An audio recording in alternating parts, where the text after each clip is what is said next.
इगतपुरी व त्र्यंबकेश्वर तालुक्यातील हद्दीवरील इगतपुरी तालुक्यातील बोरीचीवाडी शेवगेडांग ग्रामपंचायत येथून एक जिवंत बिबट्या पकडला गेला आहे।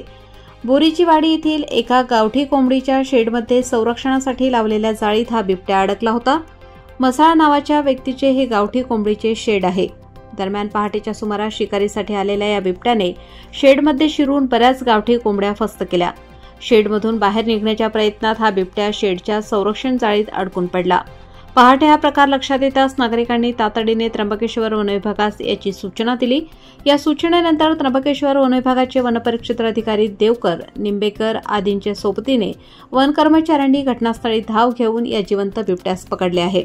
दरम्यान वैतरणा धरणाच्या परिघात इगतपुरी व त्र्यंबकेश्वर या दोन्ही तालुक्यातील अनेक गावांमधून बिबट्याचे दर्शन व त्याच्याकडून पाळीव जनावरांवर हल्ल्याचे प्रकार वाढले आहेत।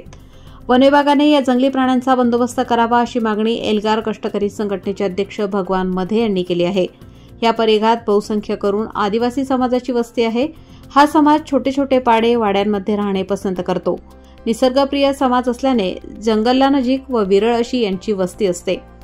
जंगली श्वापदांच्या मुक्त संचारामुळे या भागात भीती पसरली आहे। लोकमान्य न्यूजसाठी संचालक लक्ष्मीकांत शिंदे, इगतपुरी।